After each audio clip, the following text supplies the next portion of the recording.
Bien, ponemos a grabar. Creo que es el cuarto episodio del día 18 de noviembre. Mañana cumple mi hija. Gran dato, tomen nota. 18 años, ¿ustedes pueden creer? Tengo una hija de 18 años. Qué cosa de la vida, ¿eh? Bueno, estábamos hablando de, terminando de ver Camaronera Patagónica, estábamos hablando del Tesoro de la Nación. El Tesoro de la Nación, Banco Central, podemos tener billetes, podemos tener dólares, podemos tener yuanes. ¿Qué es un swap de yuanes? ¿Escucharon hablar de eso? ¿Un swap de yuanes? Me suena a una moneda extranjera. La moneda china. Gaby Sí. dice Reconquista 266. Muy bien, Banco Central. No estaba equivocado, se entra por una puerta y por la otra. ¿Qué era lo del swap, perdón? La moneda china. Bien, ¿y qué es un swap? Esos son los yuanes.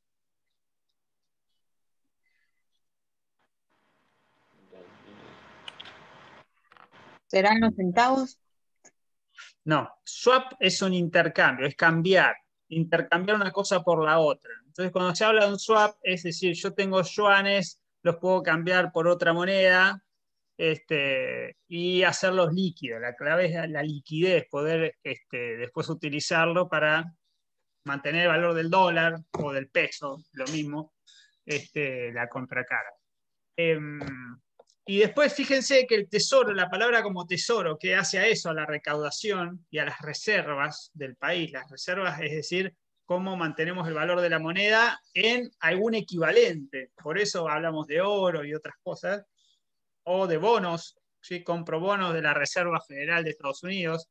Reserva Federal, lo van a escuchar, es lo mismo que hablar del tesoro acá. También usamos el tesoro cuando decimos el procurador del tesoro de la nación. ¿Escucharon eso? Lo habíamos visto en alguna clase.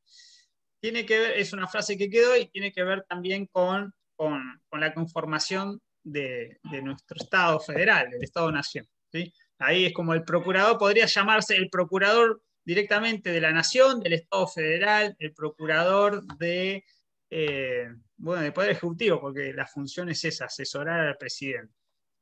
Y ustedes podrían ser, como excelentes abogados, procuradores del Tesoro de la Nación. ¿Sí? La PTN. ¿Qué emite la PTN? Los que hacemos derecho administrativo lo estudiamos siempre.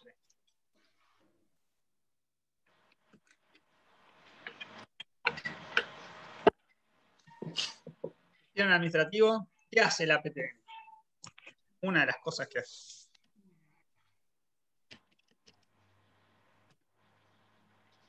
La correlativa para dar administrativo es esta materia, profe. Bueno, se van a acordar de mí el año que viene, entonces. El Procurador del Tesoro emite dictámenes, ¿sí? Son recomendaciones al Poder Ejecutivo en materia jurídica. Le recomienda al presidente haga esto, haga lo otro. ¿Se acuerdan? En los últimos años hubo un par de dictámenes muy resonantes sobre la causa del correo, sobre la causa una de aerolíneas, etcétera, donde el procurador dice, bueno, tendríamos que hacer esto, lo otro, interviene en los litigios internacionales del país. Yo quiero, Mercedes. Y esos dictámenes se estudian como si fuese parte de la jurisprudencia. ¿Sí? Cuando ustedes lean algún tema a fondo, estudien, investiguen, van a ver, bueno, esta es la legislación, esto es lo que dicen los tribunales y la Corte, y esto es lo que dice la Procuración de Tesoro. ¿Sí? En materia de administración es muy importante. El problema es que puede ir cambiando en el tiempo, entonces uno puede encontrar dictámenes para todos los gustos, pero bueno, eso es otra cuestión. Ayer terminaron con Ale y Lore. Bien, ¿aprobaron o no aprobaron? Sí, aprobaron. Bien, nuestras felicitaciones. Sí, obvio que sí. Obvio que sí, muy bien. Vos, Ale, lo descontaba, Alejandra, pero zángano no, de ahí dudaba un poco. Bien. Facundo y Alejo, cuéntenos cómo prepararon el examen, cómo se sintieron, cómo fue encarar este fallo ya con las últimas fuerzas del año. Por mi parte, bastante bien y siempre, no es que tengo miedo, pero es quizás a veces se arma un lío hacerlo en grupo con una persona que la verdad Alejo no lo conocía, nunca había hablado ni nada. y la verdad muy simple, los dos como que pensaban bastante parecido y para mí se me hizo bastante fácil. Porque puede ser también que te toque a alguien que quizás todo lo que le decís te lo critique o te lo tira abajo. Y por esa parte estaba contento porque la verdad no me pude quejar. O sea, eh, los dos fuimos bastante concisos, lo hicimos, y no hubo ningún problema. No sé qué opina Alejo, capaz que no nos aguantó, pero Lo bueno. mismo que bueno, yo tampoco había hecho nunca un trabajo con él, bueno, ya lo dijo. Y al exponer sí me estuve re nervioso, como que se me hizo una nube y no pude dar, pero con respecto a preparar el fallo y eso me sentí re cómodo. Le mandé un mensaje y arreglamos enseguida. Sí, Fue sí, simple. quizás obviamente siempre se puede mejorar y sí, yo siento lo mismo cuando expuse, quizás los nervios de la pantalla, fue la primera vez que rendí así oral por pantallita. Y quizás es complicado la primera vez, Pero en la pero facu bueno, presencial para tampoco lo aprender. habían hecho, en la presencialidad, en primer año, Sí, ¿sí? oral sí, pero se me hace mejor presencial que vía Zoom. Bueno, Eh, Claro, tuviste el eh, precalentamiento para el examen la semana que viene. creo que presencial uno no, como no tenés nada, no tenés los apuntes, solo tenés lo que llevas vos en tu mente. Yo acá tengo 10 millones de anotaciones.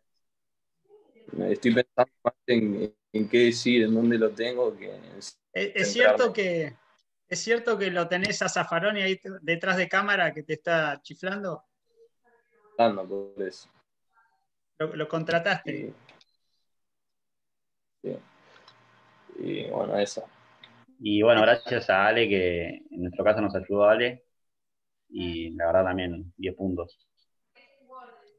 Y que sea una materia tributaria el fallo, ¿eso les complicó? ¿Lo pudieron entender? No, qué sé yo, lo entendimos. Es interesante igual la materia. A mí, por mi parte, me interesaba todo el tema tributario. Igual es como casi todos los fallos, son cosas que se siguen viendo día a día, también por eso se estudian. Entonces, tiene ese gustito que si mira, esto pasa igual, o pasó hace poco, o por ese lado, está bueno. Cosa cotidiana. Bien, le damos un aplauso a los compañeros. No escucho nada. Buenísimo. Bien, muy bien. Muy Bueno, bueno. excelente. ¿Anda Elena por ahí? A ver, voy a sacar el view speaker. Alfonso, 1, 2, 3 llamando. ¿Está o se fue a dormir la siesta? Acá está Elena, ahí está, ahora sí. No, te buscaba por abajo. ¿Cómo andás? ¿Bien? Tienes que sacarle el micrófono, Elena.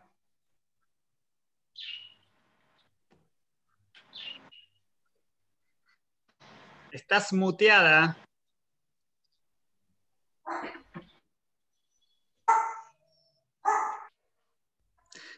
Me gusta cuando callas porque estás como distante. No te escuchamos, Elena. Sacale el mute abajo.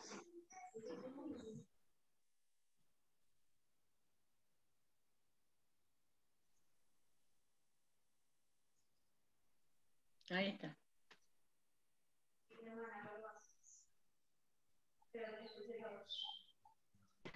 A ver ahora.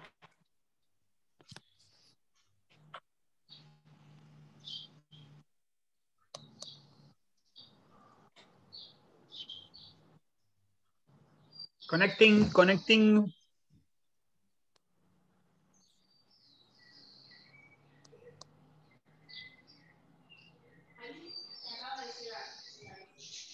Habla a ver si te podemos escuchar.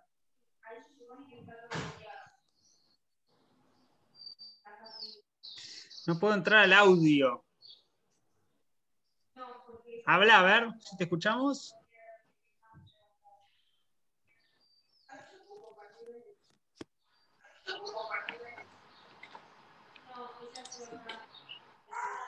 Y si cambias el tipo de micrófono en el audio donde dice mute.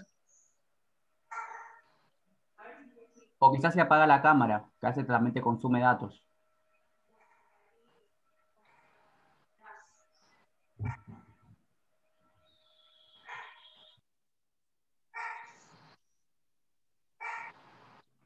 Ya apagaste el micrófono. Yo digo cambiarla al que dice System o estéreo, alguno de esos, a ver si funciona.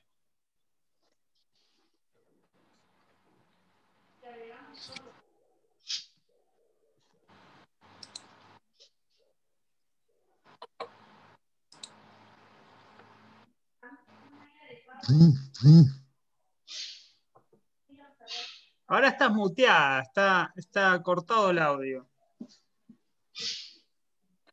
No puedo encender el micrófono. ¿Por qué no lo puedes encender?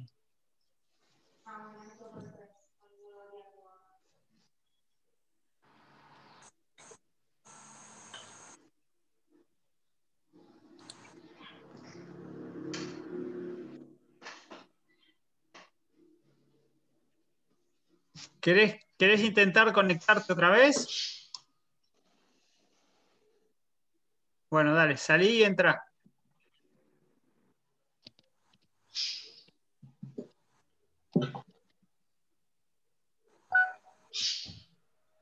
Profe, por cierto, ayer estuvo muy bueno el seminario.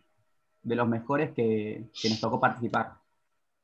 Yo estaba en el trabajo, me conecté, pero no pude escucharlo. Lo vi primero a Federico y después a Molea. Contá a ver qué dijeron. Sí, por favor, porque yo me lo perdí. Estuve en la clase de procesal y no pude participar tampoco. Y se habló mucho del tema de la reforma judicial. Aparte también Federico Tea junto a Mauro Benente hicieron un libro hace bastante poco del tema. Y bueno, Diego Molea es el rector de la Universidad de Lomas de Zamora. Es la primera de Lomas de Zamora, ¿no? Sí. Es la primera universidad creada del Bicentenario, o sea, es una universidad hermana, y terminó contando acerca de la importancia que es hacer una reforma judicial, ¿no? Para prevenir todo lo que sucedió, no sé, con el tema de la designación de jueces, que el año con el gobierno anterior hubo bastantes deficiencias, y que si no hay una reforma, esas cosas se van a volver a utilizar, ¿no? Un poco para evitar, no sé, los Ollarvide, los Bonadío, la designación de jueces. Eso fue un tema muy bueno, y aparte lo mejor de todo es que nos leían las preguntas, porque a veces pasaba de que uno trataba de intervenir o participar y te quedabas con las ganas.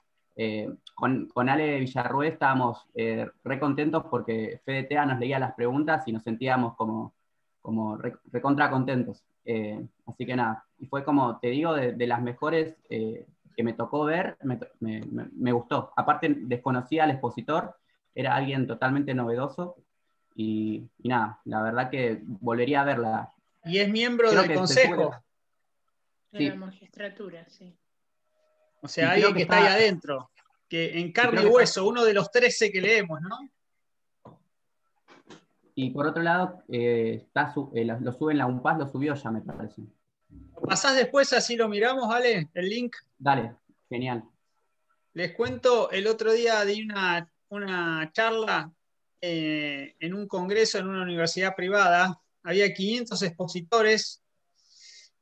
Yo tenía asignado 20 minutos y expuse en 12 minutos para dejar tiempo a preguntas y no habilitaron las preguntas.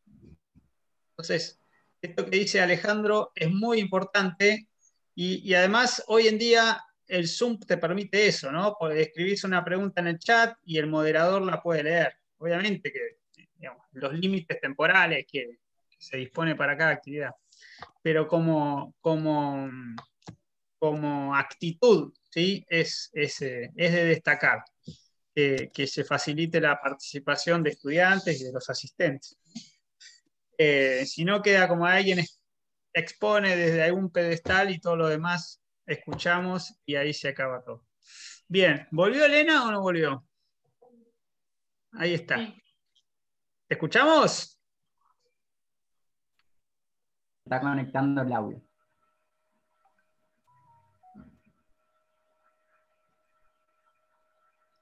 Elena.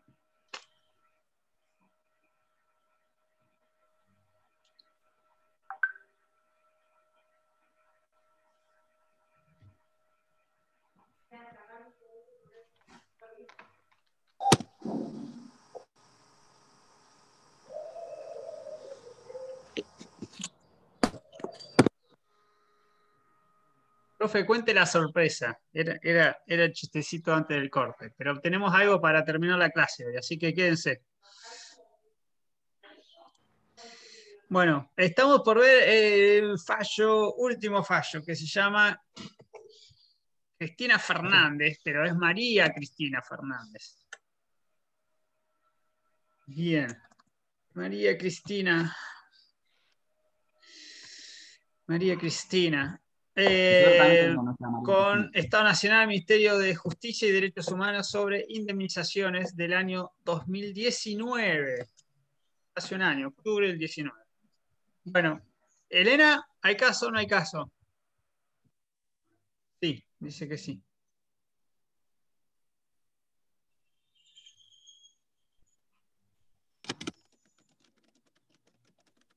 Ahora estás muteada, no te vamos a escuchar si estás muteada.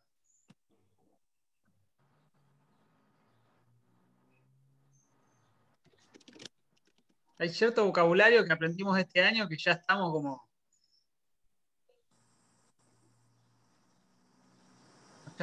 Bien. ¿No? ¿No hay caso? Pero si sacás el mute tampoco no anda el micrófono.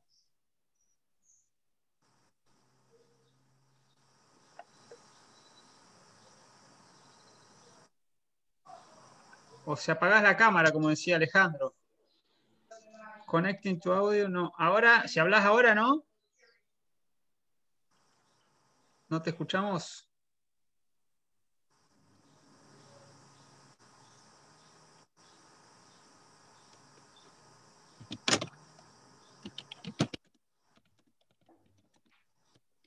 ¿Qué dice?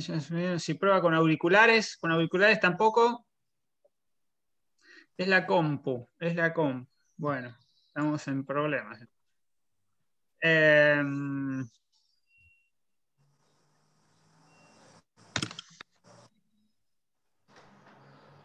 Bueno.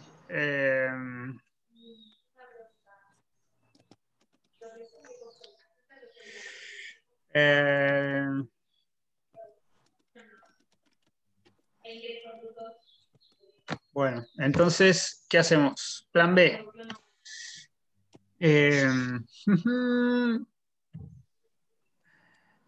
¿Qué dice? Yo también no puedo cambiarlo. Mercedes. La compu. Bueno, Elena, mala suerte. Mala suerte. Ahora la perdí. Se debe haber apagado la cámara. Bueno, y era la única que lo preparó. Bueno, ahí estamos. La vida te da sorpresas.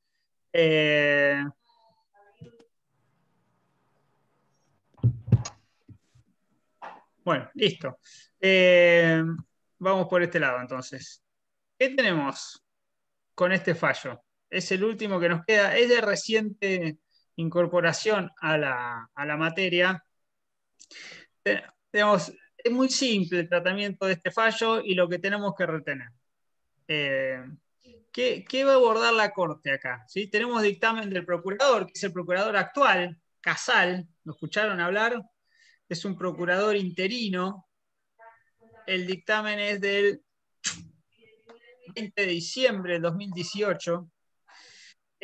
Procurador interino porque no obtuvo el acuerdo del Senado, y ustedes vieron que hoy se está discutiendo la designación de un procurador que reemplace a este interino, ¿sí? El que propuso el pliego que propuso el Ejecutivo es el de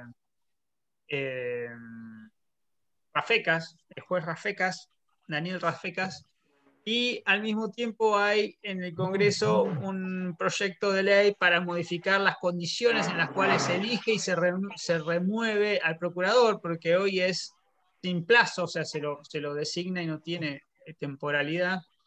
Y después está el tema del quórum, que es siempre muy, muy discutido, qué mayorías se necesitan para nombrarlo y para removerlo. Así que presten la atención porque es una cuestión que hoy también, otra de las que se está discutiendo, imagino que algo habrán hablado ayer en la charla. Bien, aquí el procurador hace una propuesta y después lo toma la Corte, lo termina de resolver en 2019. El tema de fondo es el ejercicio de facultades por el Poder Ejecutivo, de facultades propias y de facultades que no son propias, ¿sí? Que le vienen de otro poder, como el Poder Judicial, el Poder Legislativo, o por delegación, o que vienen de otra naturaleza, digamos.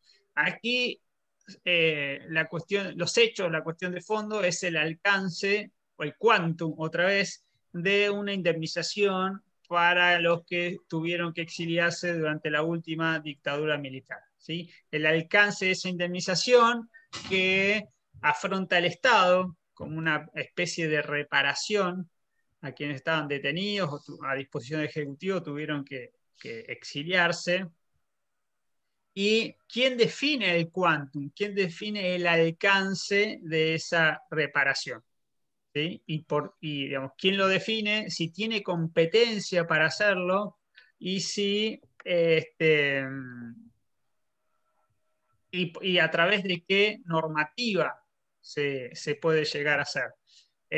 Acá había un beneficio que ya estaba por una ley y luego el Poder Ejecutivo, en la administración anterior, el Ministerio de Justicia, lo que hizo fue establecer una reducción de esa indemnización para las personas que tuvieron que exiliarse por cuestiones políticas durante la dictadura del 76 al 83.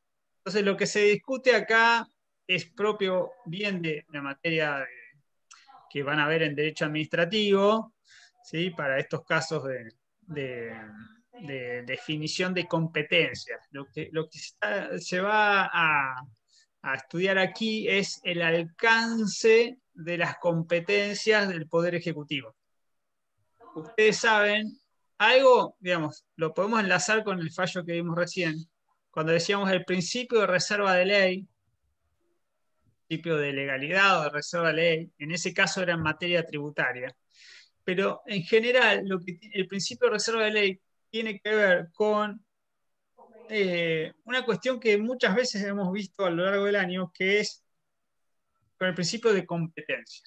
La administración, el Estado en general, cualquier autoridad pública, solamente puede actuar si tiene una competencia que lo faculta para realizar eso. Y sobre todo cuando esa acción implica limitar derechos de los particulares. Ustedes recuerdan siempre que insistimos que del artículo 14 al 20 están todos los derechos individuales, las libertades básicas, se decía originalmente. Vidal Campo hablaba del contenido pétreo de la Constitución. Bien, esos derechos con sus garantías correspondientes, luego reforzados por el Sistema Internacional de Derechos Humanos, que se incorpora en el 94, a través del 75-22, esos derechos son, utilicemos la palabra que aprendimos hoy, un valladar para la actividad estatal. El Estado no puede ir contra esos derechos, sí los puede reglamentar, porque no son derechos absolutos, los puede reglamentar, pero en todo caso para hacerlo tiene que tener una norma habilitante. Y por eso hablamos de competencias. Las competencias tienen que ser expresas. Hay algunas excepciones, ¿sí? Competencias implícitas derivadas de las expresas o competencias por especificidad, por ejemplo, un ente regulador. Pero quedémonos con la regla, es que el presidente, un ministro, un secretario, aquí era el ministro de Justicia, tiene que tener facultades dadas por ley o por la propia Constitución para poder actuar. Entonces aquí lo que se está definiendo es eso, si las competencias explícitas o implícitas surgían de la ley de ministerio o no. Porque el ministro de Justicia, en esa resolución 670 del año 2016, lo que hace es alojar la habilitación, es decir, justificar su accionar en una norma que es la norma de la ley de ministerios. La ley de ministerios es raro, y para mí, ¿viste? Me entran ciertas dudas digamos, puedo tener observaciones sobre la pertinencia, pero funciona así. El Congreso, cada 4 años, cuando comienza cada presidente su mandato, dicta la ley de ministerio. En realidad modifica las previas. Cuando se arma la estructura, viene y dice, bueno, este presidente ahora va a querer tener 20 ministerios, este presidente redujo a 10, a la mitad porque quiere ahorrar. Toda esa estructura organizativa del Estado, que es jerárquica y es funcional. Los dos principios para la administración es la jerarquía y la funcionalidad. Yo tengo presidente, jefe de gabinete, ministros, secretarios, directores nacionales, directores simples, coordinadores, etc. Todo eso hace la jerarquía. Y después funcional. Tengo ministerios según las funciones. El jefe de gabinete tiene todas las funciones y el presidente es el responsable político por todas esas funciones. Pero yo tengo el Ministerio de Turismo, el Ministerio de Deporte, el Ministerio de Hacienda, el Ministerio de Salud, el Ministerio de Defensa y así. Y nadie puede hacer las cosas que corresponden a otro ministerio. O sea, por la funcionalidad. A veces, bueno, están relacionados, pero si no, son como compartimentos estancos. Acá lo que se va a discutir en este fallo simplemente es si el Ministerio de Justicia podía reducir esa indemnización en base a sus facultades propias o si podía derivarlas de la ley de ministerios. La Corte lo que va a terminar diciendo es que no había una competencia prevista en esa ley, ¿sí? para fijar esa indemnización. Y dice ahí, considerando 8 o el 9. Bueno, lo que dice es, leo, las atribuciones que enumera está la de intervenir en la reforma y actualización de la legislación general, pero no es admisible interpretar que tal directiva importa la potestad de fijar por sí mismo un método de cálculo distinto al legislador. Y acá nos podemos recostar en el fallo anterior. O sea, ¿qué facultades son propias del Poder Legislativo y qué facultades son propias del Poder Ejecutivo? ¿Sí? Si hay una que es propia del Legislativo, no la puede ejercer el presidente o un ministerio, salvo que haya habido una legislación en los términos del artículo 76, que insisto siempre, la regla es la no delegación, la prohibición de la delegación. Entonces, esa es la regla y la excepción está regulada de manera específica y el control va a ser estricto de esa delegación. Entonces, acá lo que dice es, no puedo derivar de una norma donde establece cuáles son los ministerios y las acciones primarias y secundarias de cada ministerio, no puedo derivar de ahí la potestad para fijar un método de cálculo de una indemnización diferente a la que pudo establecer el legislador.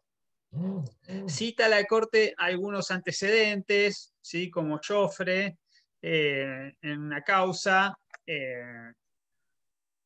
de Vaca Narvaja, y hablando de, digamos, cuando trata de delimitar el ámbito, ¿cómo se dice? Fáctico, ¿sí? Los hechos de lo que es el tema de el exilio forzoso, ¿sí? El ostracismo. ¿Qué es el ostracismo? ¿Conocen qué quiere decir ostracismo?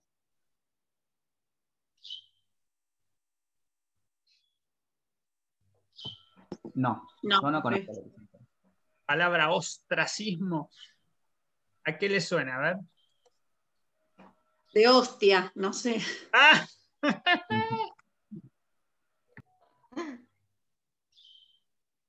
ostracismo, ¿sí? Irse al ostracismo es al exilio, quedar como aislado, como separado. Habría que buscar la etimología, me quedé pensando ahora, ¿de dónde surgirá ostra? ¿Qué tendrá que ver?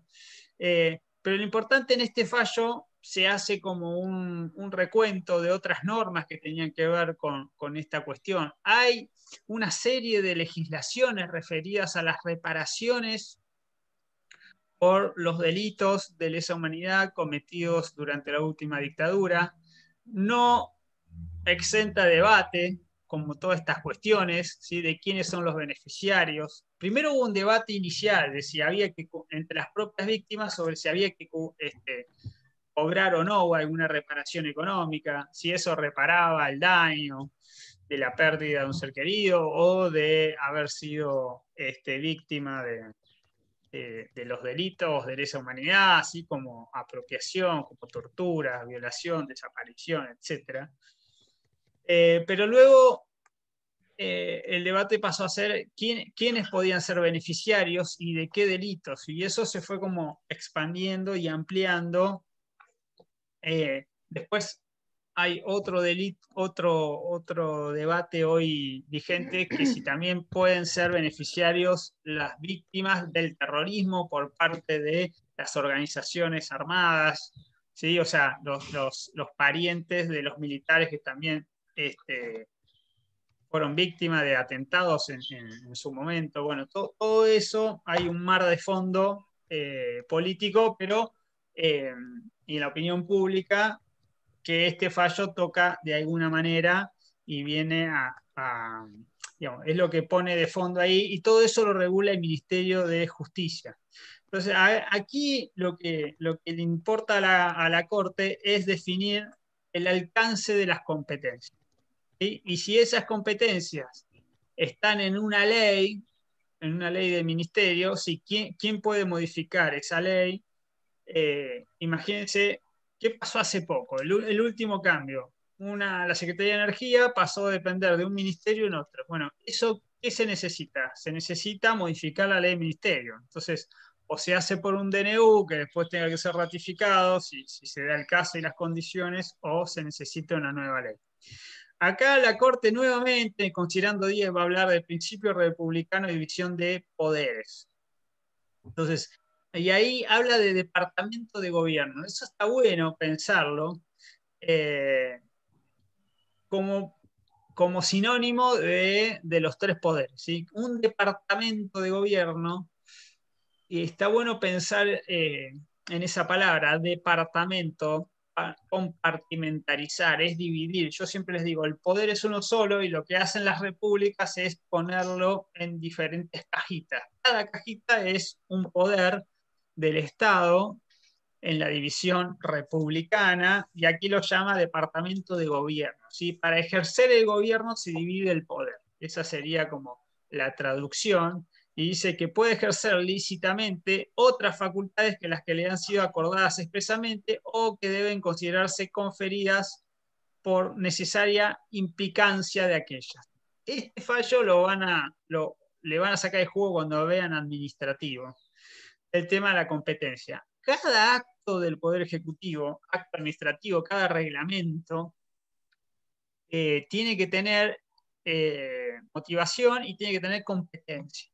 El requisito de competencia es ineludible y hace a la validez o a la nulidad del acto. Entonces, en este fallo lo que se ve es, bueno, ¿de dónde surgen las competencias del presidente?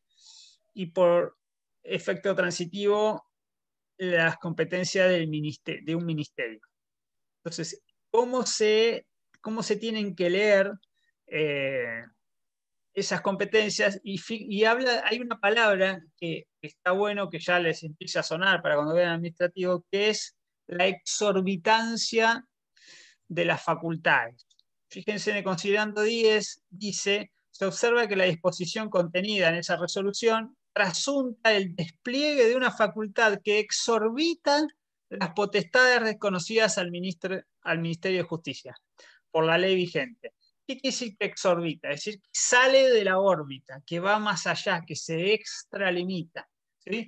Pues modifica sustancialmente la manera de determinar el quantum del beneficio previsto en la ley tanto 2443, tal como fue aprobada por el Congreso con el consiguiente menoscabo del derecho. O sea, fíjense, porque además una cosa hubiera sido que la indemnización fuera ampliada, con lo cual se reconoce un derecho mayor, pero al haber sido reducida, ahí está el perjuicio de la actora, ¿sí? Que tenía por ley una indemnización, un monto o un cálculo, y por resolución se le achica, se le disminuye.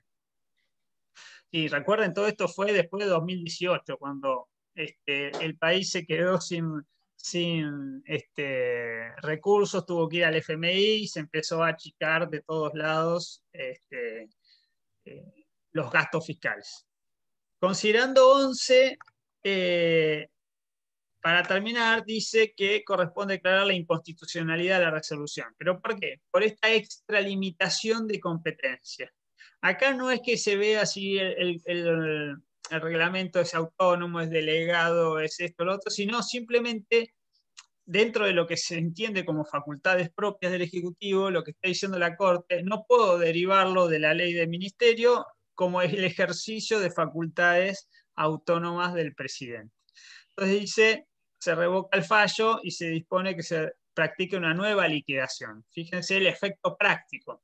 ¿Tá? Manda a que el actor pueda tener una nueva indemnización calculada bajo estos términos, o sea, no bajo el criterio reductivista de la resolución del Ministerio de Justicia, sino del que había fijado la ley del Congreso en su momento. Entonces revocan la sentencia, declaran la inconstitucionalidad y mandan a practicar una nueva liquidación conforme los términos de la ley. Fallo cortito, lástima que Elena no ha podido ilustrarnos. Tenía gente esperando acá.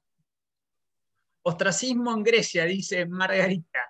Destierro político acostumbrado entre los atenienses. Grecia antigua, destierro a que se condena a los ciudadanos que se consideran sospechosos o peligrosos.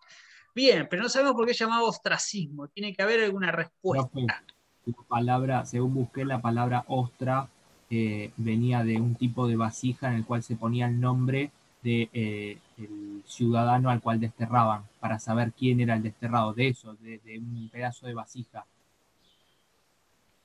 Bien, Alejo, excelente. Bien.